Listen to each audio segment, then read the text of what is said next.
Hey, welcome back, everybody. Thank you for joining us. We were talking about Oregon, and in the last few segments that we got left here, Doc.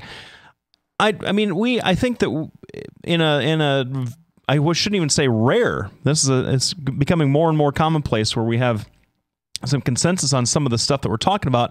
But I think I'm gonna get to you on this one, because we're talking about some of the language that's being used to describe these folks, whether they're militia, whether they're terrorists, whether they are traitors, patriots, so on and so forth.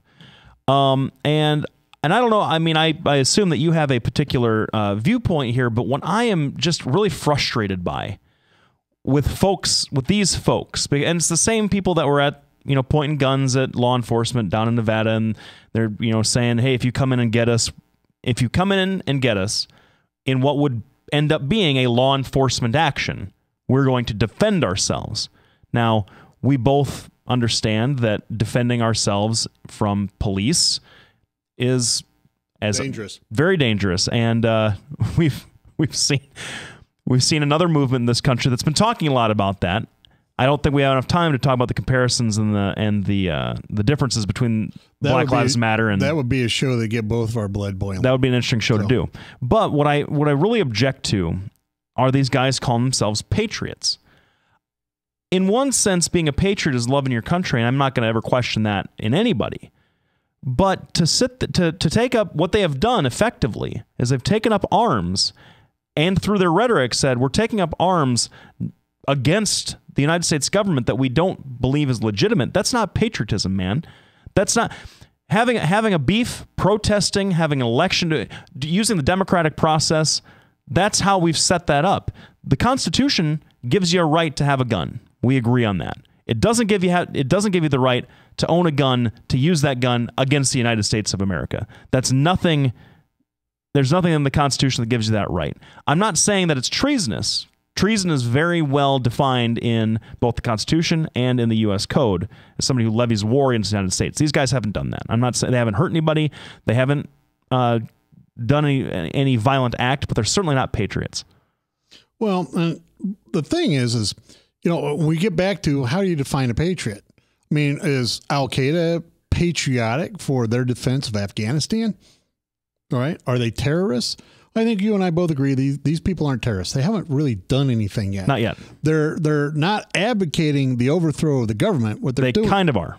They're advocating the overthrow of the Bureau of Land Management. They're advocating, listen, make this less of a confrontational kind of thing. They should put their guns up. Well, well, let's because that's what you said. I mean, if we're going to talk about Black Lives Matter, that's what people have said about Black Lives Matter. Folks who are generally unarmed all the time, right? Hey, don't bring guns to these things because you're going to get hurt. Well, and I agree. And the truth of the matter is, if this turns out to be like Waco, I'm not. I know. Don't get me wrong. I'm not on David Koresh's side at all. That was a disaster. But it was a disaster for everybody around. Ruby Ridge was a disaster. Yeah. An innocent woman and her baby got killed by a sniper. And so that screwed up. That's how these things happen. If you know any snipers, you know damn well he didn't screw up. They're not off by that much. Well, no. And so the target. I don't think that sniper meant to kill that woman. Well, you and I disagree about that. The point is, these things end badly for the U.S. government when they confront armed citizens. There's no way that the U.S. government can win. What is happening, and this has been a conflict, the basic conflict, at least out in the West, give me a second. The basic conflict out in the West is water rights.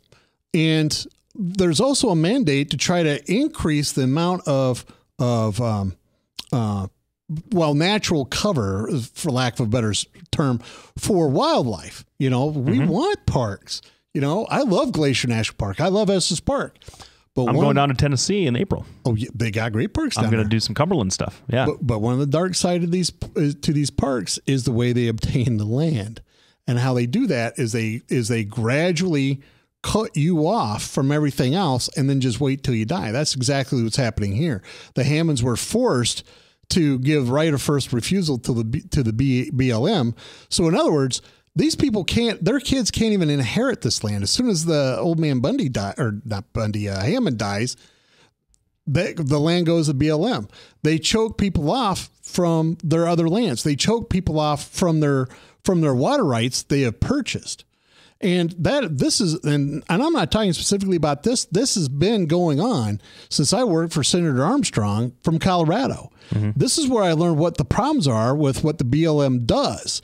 They have one mandate, but they're not willing to work with ranchers and farmers in order to be able to peacefully do this. They just do it very ham-handedly because they have the power of the government.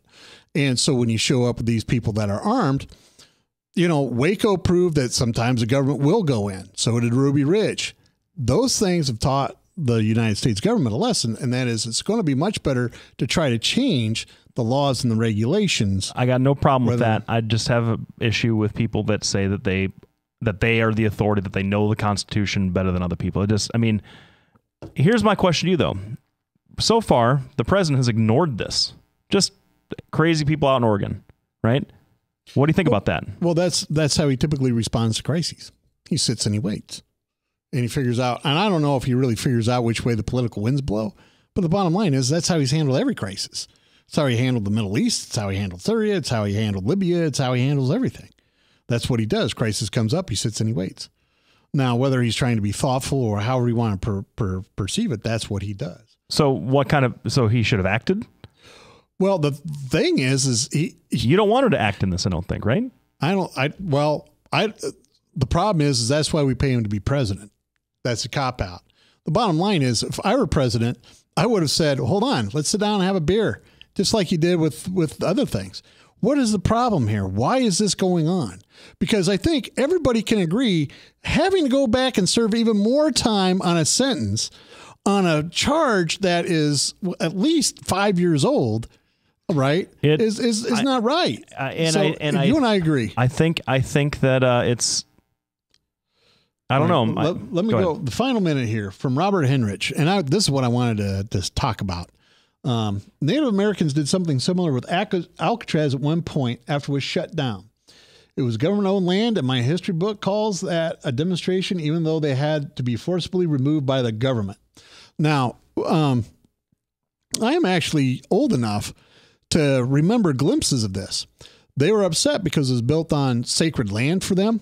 So they were out there protesting, and they were there months and months, 18 months, I think, before the government was finally able to get them off. They were armed. A lot of them were armed, but the government went, well, hold on. We understand. And they were gradually able to talk these people down. I think that's what you need to do for the U.S. government. That would be my advice to Obama, is to say, well, hold on. What is the issue that you have? Because nothing has changed out in Alcatraz, but you no longer have that problem coming up. So we run up against the thing. What are we going to talk about next? Is that China? Oh, yeah, we got to. Oh, yeah, boy. So the next segment is going to be China, all the problems they're in, and therefore all the problems the rest of the world is in. Thanks, everybody, for tuning in. We'll be back right after this break. We want to thank all of our sponsors, Bertrosian Associates, Lubinas Law Firm, Halo Capital at Des Moines Interest Rates, Des Moines Anesthesia PC at 515-574-6442. They do both anesthesia and pain management. And as everybody knows that has chronic pain, pain management docs are tough to find. They have offices here in Des Moines and in Fort Dodge. You can give them a call at 515-574-6442. Follow us on Facebook, Twitter, and Bing and YouTube, and go check out docandlefty.com. We have new blogs up. Thanks, everybody, tuning in. We'll be back right after this break.